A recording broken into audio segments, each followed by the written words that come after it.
Шешініңіз, дедім. Ол бетіме қарап үнсіз тұрып қалды. Қапелімде аузына сөз түсер емес. Сәлден кейін ғана есін жинағандай болып. Келмей жатып сіздікі қызық екен.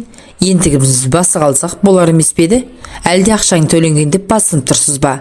Деп бетіме тік қарады. Кешіресің, мен сәл асығыстық жасаппын. Бөлменің есігін кілттемеппін де ғой. Мүмкін кофе ішіп, шөлімізді басып алармыз. Содан кейін асықпай кірісерміз. Алғаш рет болған соң ба, өзімді жайсыз сезініп тұрмын. Бір-бірімізге етімізді үйретіп алсақ жарар еді. Айтқаның болсын. Алайда сенің менің алдымда мұншалықты қысылғаның, бүкіл бір топқа ортақ болып келсең, мүлде қиналып қалғандай екенсің. Оның үстіне біз топқа ортақ қылып алған қыздармен аудиториядағы жұмыс жасай береміз. Ал жатақханада екеуміз ғанамыз. Кіммен қысыласың? Бала күнімнен арманым болған суретшілік өнерді шындан қолға алған кезім еді. Университеттің суретші дизайнер факультетінің 3-ші курсында оқитын мен үшін қыздардың жалаңаш тәнін көру соншалықты таңсық емес. Алғашқы курстарда әсері болған рас, кейін келе барлығымыздың да етіміз өліп кеткен. Ең біріншісінде қызық болған. Өзімізді әлдеқашан классиктердің қатарына қосып қойған бір топ студент 5 қаруымызды сайлап алып отырғанбыз. Мұғаліміміз бүгінгі күні натурщицамен жұмыс істейтінімізді ескерткен. Біраз уақыт өткеннен кейін ұстазымыз талдырмаш бойлы әдемі қызды ертіп келді де бізден. Дайынсыңдар ма? Деп сұрады. Біз бір ауыздан дайын екенімізді жеткіздік. Ал онда іске кірісіңдер, үлгермей қалуларың мүмкін. 1 сағатқа ғана алдым, деді де қызға қарап, бастай беріңдер, деп ескертті. Натурщицамыз бізден бұрында талай суретшімен жұмыс істеген болса керек, еш қысылмастан үстіндегі бар киімін сыпырып тастады да лапасы тұрған қалпында.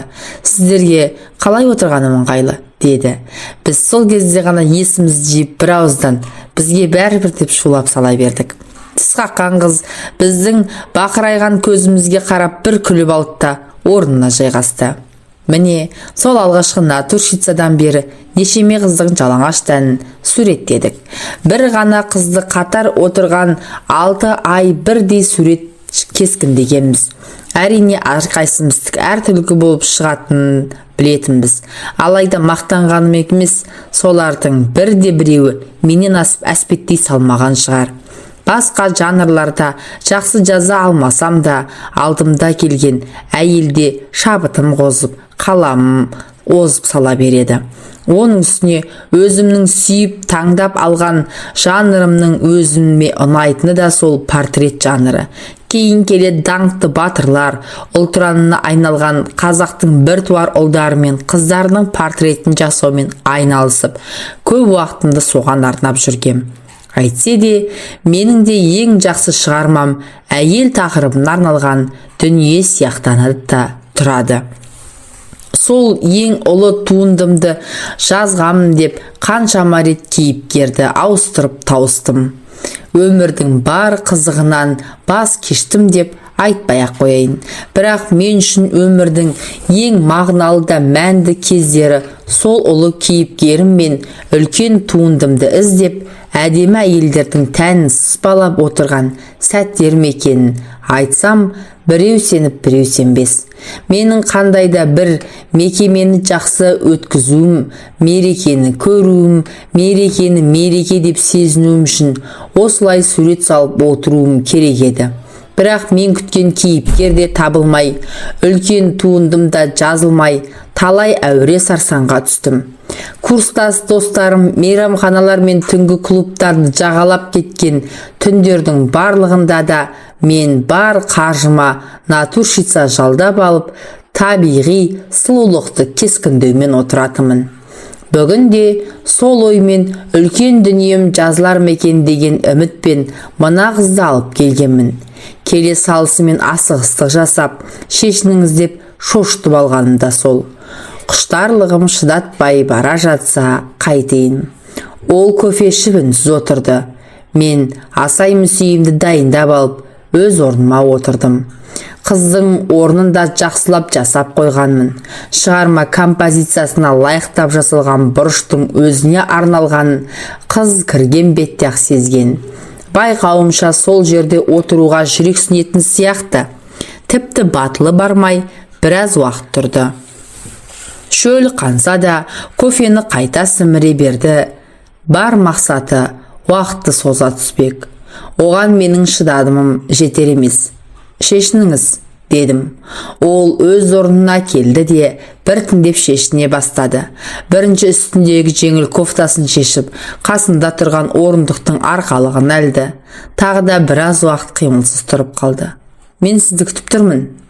Қоңыр бархат шалбарын шешінді. Шалбардың ішінен жұқалтаң колготки киген екен. Бетіме бір қарап, колготкісіне бір қарап, үнсіз тұр. Оны да шешіңіз. Шешті. Осы отырысында құдды бір аш қасқырдың алдында отырған бейкүнә көжек сынды. Тағдыр жазды, мен көндім дегендей ақыр соңында лыпасыз қалды. Сол кезде ғана мен оның жанына бардым да қалай отыру керектігін көрсетіп беріп, өз орныма келіп жайғастым. Қозғалуға болмайтындығын ескерттім. Өзім болсам ұзақ жолдан, сахарадан шөлдеп келіп, сусынға бас қойған жолаушыдай өз ісіме құныға кірістім. Я, бұл қыз мен ойлағандай болып шықты.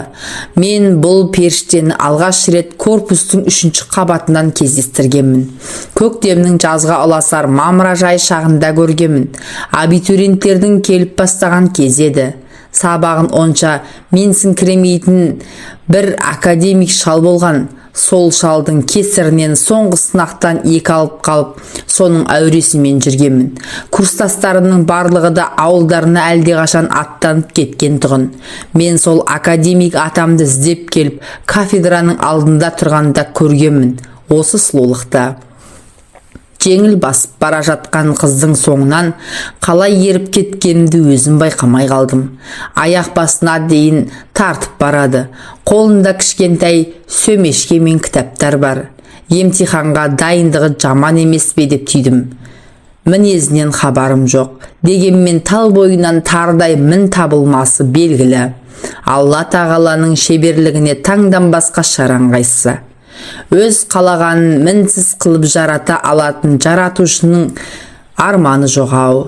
Тәңіріміздің жақсы күні жаратқан сұлулығын тамашалап есім кеткен соншалық академик ақсақалды да оның сабағынан бүгінгі соңғы мүмкіндік берілген сынағын да ұмытып кеткен екенмін. Менің қиялымдағы періштенің жер бетіндегі бейнесі жолдың қарсы бетіндегі сабақтағы бос сәкеленің бірінде барып жайғасты. Мен оның қасына барып отырдым да қалтамнан шылымды алып тұтаттым. Ал оның кітапқа берілгені соншалық маған мүлдем назар аударар емес. Қажет қылмасын білдім де, онсыз да аз қадірімді жоғалтпайын деп кетіп қалдым. Іштей бір үміттің жетегінде жүрдім. Ол қыздың мынадай дайындығы далада қалдырмас. Қайтсе де осы университетке түседі деп сендім. Ал бұл университетке келсе бол алдамапты. Күз келісімен мен бұл қызды іштей іздей бастағанмын. Ақыры филология факультетінің студенті болғанына көз жеткіздім.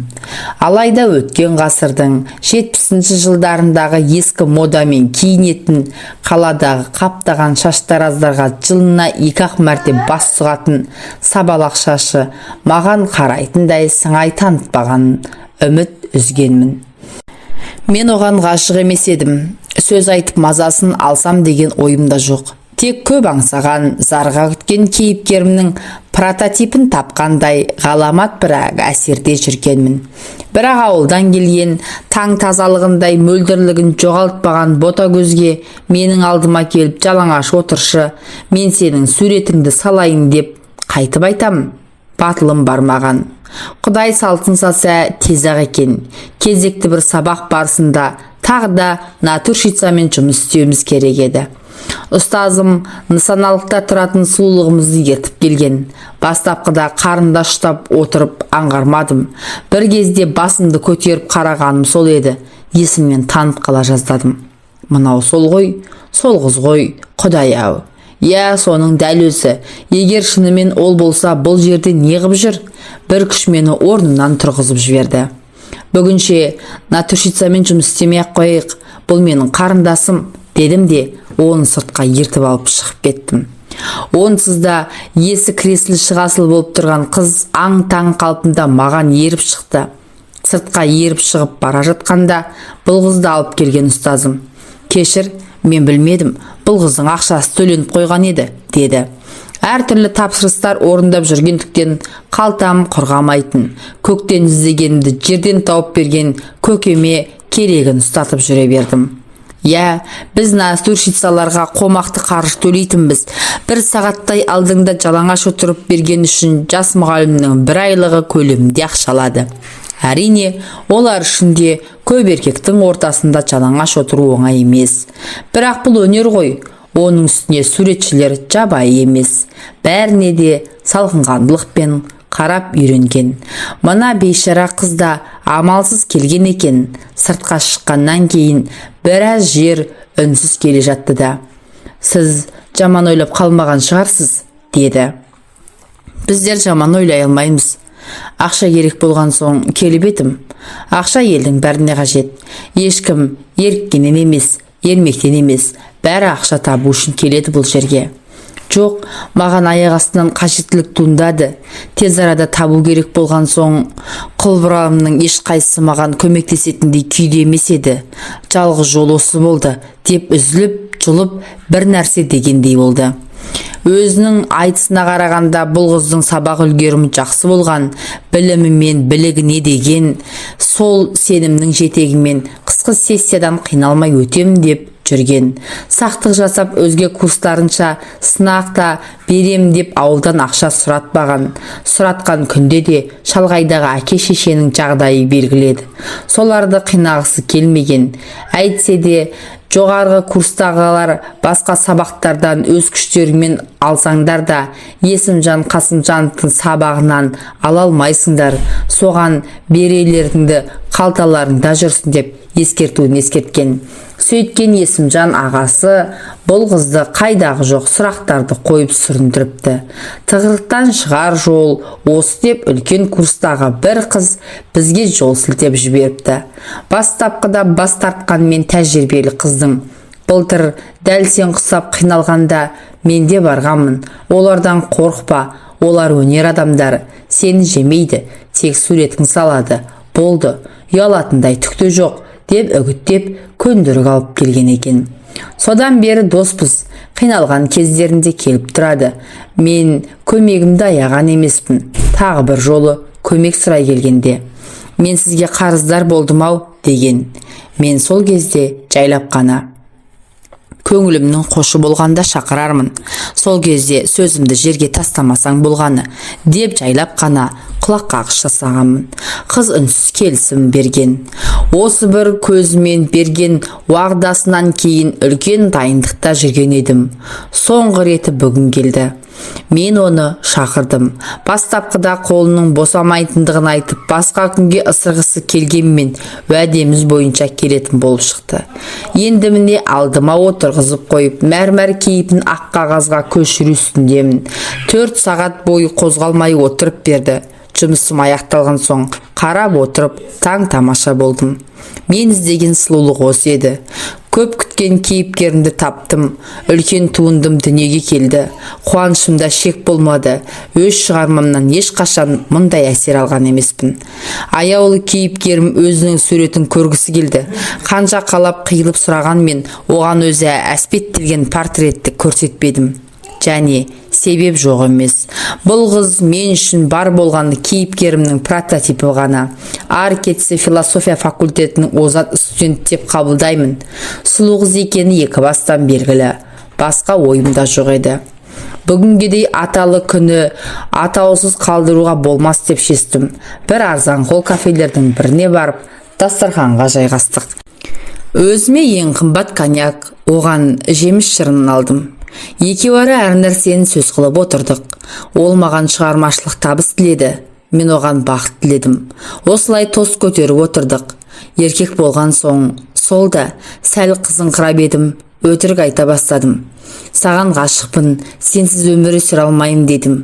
Қызды мен сүйем дегенде шығармын. Бұл өтіріктерді не үшін айтып отырмын? Ақымақ қыз не үшін сеніп отыр? Осы өтірік біз сыртқа шығып, баяғыда екеуміз алғаш кездескен саябаққа жеткенге дейін жалғасты. Біз бұрынғы сәкіге барып жайғастық. Мен оны құшақтап отыр екенмін. Мас болып қалыппын. Ең ғажабы сол, осы сәттерде менің өтірігім шынға айналып бара жатты.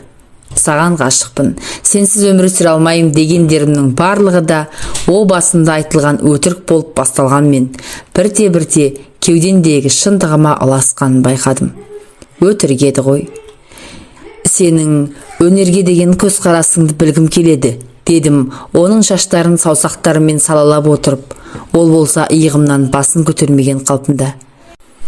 Білгіңіз келсе айтайын, менің өнерге деген көзқарасым сіздің өмірге деген көзқарасыңызға қатты ұқсайды, деді.